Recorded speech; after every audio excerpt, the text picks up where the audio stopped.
just thank you for encouraging me, never making me feel like, I don't know, never making me feel overweight, never making me feel lazy, never making me feel that I wasn't going to be successful. I mean, she from day one was like, okay, well, here's what we're going to do. And she just had ways of making me, I don't know, just be successful in what I was already doing.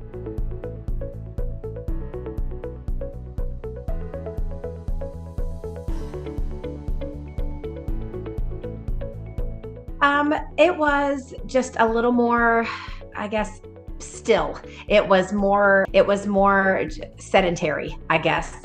And I say that with a grain of salt because I'm a teacher. So without trying, I can get 10,000 steps. Just being at work, a normal work day, not a problem. But then I would be, tired from being at work all day and would come home and would not incorporating exercise into my diet, this, that, and the other, sort of thinking whatever. It was sort of a stressful thing, like what am I going to eat for lunch that day? I wasn't really putting in the thought to make time for, am I taking healthy foods? Am I making space to exercise before or after work? That sort of thing. So it was much more get up, battle the day, come home, veg on the couch with the family, which I still do some days, but a little bit more sedentary, a little bit less thought going into my day, just sort of like waking up, knocking it out, repeat, that kind of thing.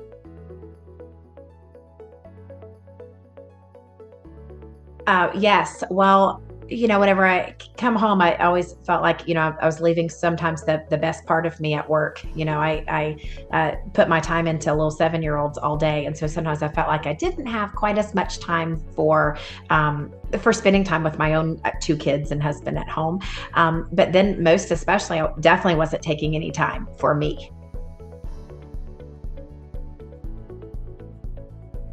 Yeah, there would be times that I was trying on pants and I was like, okay, I'm wearing the same 3 pairs of black pants to work. Now, thankfully, no one at work is noticing because they're all just plain black dress pants, but they don't have buttons anymore. The ones that are the stretchy waist, which, everyone loves a stretchy waist, those are like the norm now. The ones with zippers and buttons are now not fitting comfortably. And so it's just a repeat of the same stretchy pants. And I'm thinking, why do I have a closet of all these clothes? And I've got, 20 pairs of pants in here that are nice work pants that I bought, and none of them look good on me. And the only ones that I like are these same old stretchy black pants. And I just felt like I was in a rut. And then even when I had those on, I just didn't feel good in my clothes. That was one of the first things I came to Amanda was I was like, look, I know what it feels like to feel good in your clothes and in your body.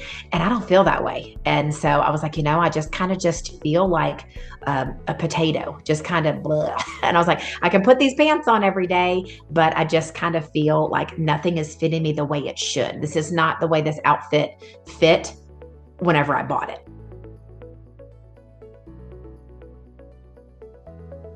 This program was good because mostly she listened to what is just sound, good advice, like what my doctor, would recommend for me. And that she was listening to what was my schedule like. When I started working with Amanda, it was early May. And so I was just finishing up the school year and I was like, listen, I'm going to have June and July to kind of kickstart this. And then, I was really afraid that it was going to be hard for me when school started back in August. I was like, I'll be able to make the time to exercise in June and July. I might not be able to in August. Like life will get crazy and I'll be working 12-hour days.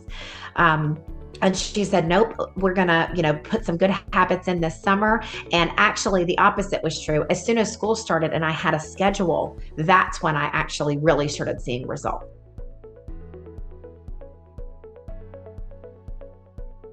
That she encouraged me. There was a day that we went out. My daughter had a soccer game. We ended up going out and picking up Waffle House, which is a local, favorite in the South. So we went to Waffle House. It was 10:30 at night, and I'm eating Waffle House. Well, so I was messaging and I'm telling her that, and she said to me, she said, "That's okay. You just ate your breakfast before you went to bed." And I thought was such a fantastic way to look at it. And she said, were you hungry the next day? Because this was a Friday night and we had just left the soccer game. And she said, and I was like, well, no, like I didn't eat breakfast. I was like, as a matter of fact, I didn't really eat lunch. We just kind of ate dinner early. She said, so you ate breakfast before you went to bed instead of the next morning. No big deal. And I just thought that she was going to be like, yeah, there are days like that. Like, as long as it's not every day. And that's not at all what she said. And she just went with it. And so she never made me feel bad for days that I was like, oh, I didn't exercise today. And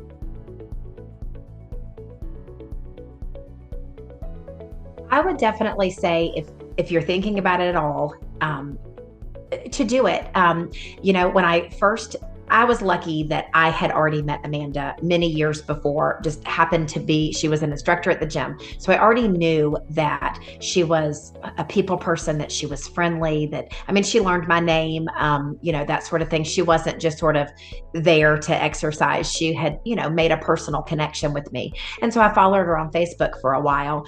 And then I just thought, I don't know that I'm going to be able to do this by myself. I don't know that I have the motivation to get up and go, which is why I would go to the gym, because I thought if I'm in front of a live instructor, they will, encourage me. I knew that I had tried putting on videos.